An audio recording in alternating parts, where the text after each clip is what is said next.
Presidente da República discursa amanhã no debate geral da ONU.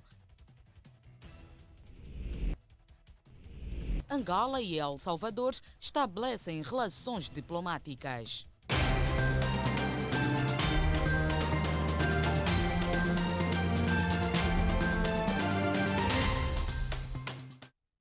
Boa noite, está no ar o Jornal de Cipra.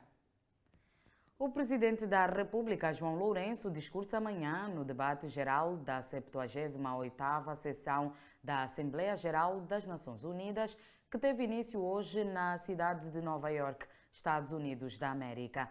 A sessão, que vai decorrer até o dia 26 deste mês, reúne chefes de Estado e de Governo dos 193 países membros da organização. A semana de reuniões de alto nível das Nações Unidas está a ser marcada por intensa atividade diplomática. Ontem, o Presidente da República recebeu em audiências separadas homólogos e empresários estrangeiros. O Presidente da República, João Lourenço, desenvolveu intensa atividade diplomática esta segunda-feira em Nova York, nos Estados Unidos da América, depois da participação na Cimeira dos Objetivos de Desenvolvimento Sustentável, onde discursou na qualidade de Presidente em exercício da Comunidade de Desenvolvimento da África Austral. A atividade diplomática de João Lourenço, no quadro da 78ª sessão da Assembleia Geral das Nações Unidas, que hoje teve início, foi marcada por encontros separados com os homólogos das Comores e Presidente em exercício da União Africana, Azali Assoumani, e da Estónia, Alar Karish. João Lourenço reuniu igualmente em separado com influentes homens de negócios, com os quais abordou questões de natureza económica e financeira, dentre eles o líder do Instituto Global Change, Tony Blair, e o diretor executivo da mineradora Rio Tinto, Jacob Stausholm. O diretor executivo da Cooperação Financeira para a Internacionalização dos Estados Unidos da América, Scott Nathan, também esteve com o presidente João Lourenço, com quem conversou assuntos ligados ao corredor do Lobito. E ao discursar esta segunda-feira, na qualidade de presidente em exercício da SADC, na Cimeira dos Objetivos de Desenvolvimento Sustentável, João Lourenço garantiu que Angola vai continuar a desenvolver ações para a concretização da Visão 2050 da Comunidade de Desenvolvimento da África Austral, SADC, que prevê uma região com estabilidade política, social, pacífica e desenvolvida, do ponto de vista econômico, de justiça e liberdade para os seus cidadãos. A garantia foi dada pelo chefe de Estado angolano, João Lourenço, quando discursava esta segunda-feira, na qualidade de presidente em exercício da SADC, na Cimeira dos Objetivos de Desenvolvimento Sustentável, no Salão da Assembleia Geral das Nações Unidas em Nova York, nos Estados Unidos da América. Esses objetivos, que são específicos da nossa região e também compartilhados pelos nossos parceiros internacionais, serão concretizáveis com um esforço conjugado entre todos, mas com muito menos constrangimentos e obstáculos, se a relação entre a nossa região e a comunidade internacional se desenvolver sem as medidas unilaterais punitivas contra os Estados-membros da SADC, como no caso da República do Zimbábue. Segundo o estadista angolano, a região da SADC fez progressos assinaláveis na implementação das prioridades de cooperação e integração regional delineadas na Visão 2050 da organização e no Plano Estratégico Indicativo de Desenvolvimento Regional 2020-2030.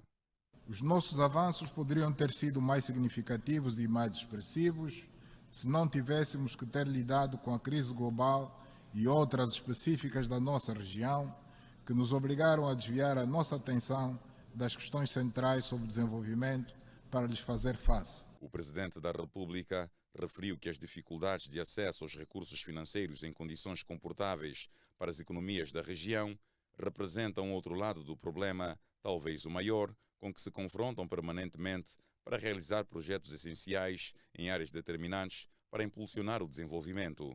Nada do que consta dos planos, objetivos e programas que temos delineado ao longo destes anos poderá ser realizado de forma efetiva e com os resultados positivos que todos pretendemos obter, se não conseguirmos realizar um esforço coordenado, no sentido de eliminarmos os conflitos, a instabilidade, a insegurança e a imprevisibilidade, que desencoraja o investimento e retira aos nossos mercados a credibilidade de que necessita para que os nossos parceiros internacionais investam mais nas nossas economias.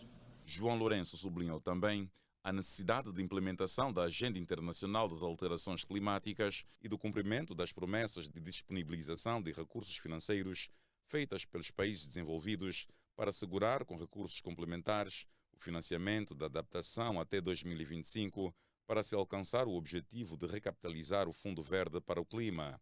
João Lourenço salientou ainda a implementação da cooperação global, da solidariedade e da ação conjunta para se fazer face aos múltiplos e complexos desafios que o mundo enfrenta atualmente e apelou à Assembleia Geral das Nações Unidas a colocar esses propósitos no capítulo das prioridades da sua agenda para os próximos tempos. Angola e El Salvador estabeleceram relações diplomáticas com a assinatura de um acordo que abre caminho para a cooperação bilateral e o reforço dos laços de amizade entre os dois países. O acordo foi assinado esta segunda-feira, 18 de setembro, em Nova Iorque, Estados Unidos da América, pelo ministro das Relações Exteriores de Angola, Teta Antônio, e pela ministra dos Negócios Estrangeiros de El Salvador, Alexandra Hill Tinoco, à margem da 78ª sessão da Assembleia Geral das Nações Unidas. O instrumento jurídico reafirma o compromisso dos dois países com os princípios e propósitos da Carta das Nações Unidas e do direito internacional, que inclui o respeito pela promoção da paz e segurança, igualdade entre Estados, respeito à soberania nacional, integridade territorial e a não interferência nos assuntos internos dos países. El Salvador, localizado na América Central, faz fronteira a nordeste com as Honduras, a noroeste com Guatemala e é banhado pelo Oceano Pacífico.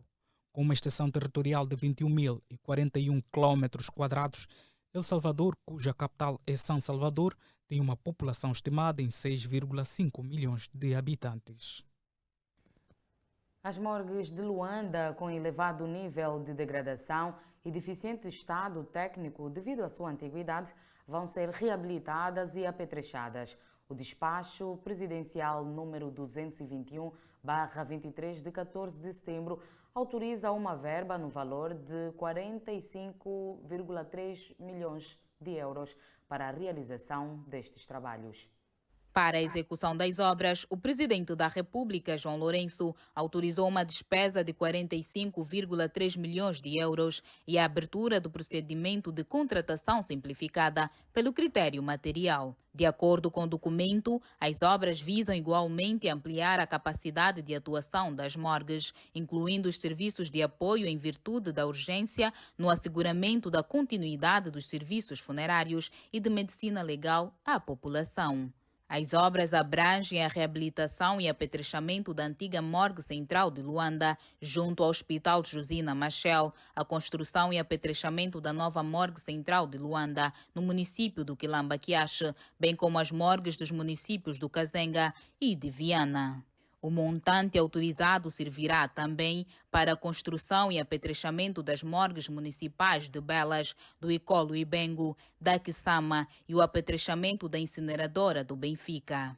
O contrato da empreitada vai ser celebrado entre o governo da província de Luanda e o consórcio Macber S.A. e o Opaia Europa Limitada.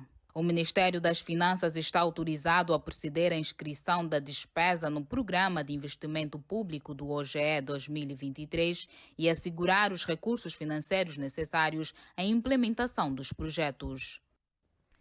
As obras de reabilitação da 7ª Avenida do município do Kazenga, que fazem parte do Plano Integrado de Intervenção nos Municípios, vão ser retomadas proximamente numa empreitada avaliada em mais de 7 mil milhões de kwanzas. O Presidente da República, através do despacho presidencial número 222, de 14 de setembro, autorizou a despesa e a abertura do procedimento de contratação simplificada pelo critério material para a execução da empreitada de reabilitação no valor de 7,6 mil milhões de kwanzas. O presente despacho surge da necessidade de se concluir este projeto com impacto significativo na vida social dos munícipes residentes naquela circunscrição administrativa de Luanda, na sequência da rescisão do contrato com o empreiteiro Engenho, por incumprimento decorrente de incapacidade técnica do mesmo em levar a cabo a execução da empreitada. Ao governador da província de Luanda é delegada a competência com a faculdade de subdelegar para a aprovação das peças do procedimento e verificação da validade e legalidade de todos os atos praticados no âmbito do procedimento, incluindo a celebração e assinatura dos contratos. O Ministério das Finanças deve assegurar os recursos financeiros necessários à implementação do referido contrato, refere o despacho. A circulação rodoviária na zona do Chimbicato, distrito urbano da Camama, município do Talatona, em Luanda, será melhorada e mais segura com a construção de 1,54 quilômetros de vias urbanas autorizada pelo titular do Poder Executivo através do despacho presidencial 223/23 de 14 de setembro. A circulação rodoviária na zona do Chimbicato, distrito urbano da Camama, município do Talatona, em Luanda, será melhorada e mais segura com a construção de 1,54 quilômetros de vias urbanas, autorizada pelo titular do Poder Executivo, através do despacho presidencial 223/23 de 14 de setembro. Atualmente, as vias da zona do Chimbicato encontram-se num estado de degradação acentuada e a sua construção vai custar mais de 2,5 mil milhões de kwanzas. Após a conclusão da empreitada, a circulação de pessoas e bens será feita de forma segura e propiciar o exercício do comércio, além do acesso aos serviços da administração local. O despacho presidencial autoriza e formaliza a abertura do procedimento de concurso público para a adjudicação e celebração dos contratos de empreitada no regime de concessão-construção. De acordo com o documento, o valor do contrato de prestação de serviços de fiscalização da empreitada é de 103,8 mil milhões de kwanzas. Ao ministro das Obras Públicas, Urbanismo e Habitação é delegada a competência com a faculdade de subdelegar para aprovação das peças do procedimento e verificação da validade e legalidade de todos os atos praticados no âmbito do procedimento, incluindo a celebração e assinatura dos contratos. O Ministério das Finanças ficou com a incumbência de inscrever os projetos no Programa de Investimento Público 2023, bem como assegurar os recursos financeiros necessários para a implementação dos contratos. E com esta informação chegamos ao fim de mais uma edição do Jornal Cipra. Amanhã voltamos com mais notícias. Até lá, fique bem.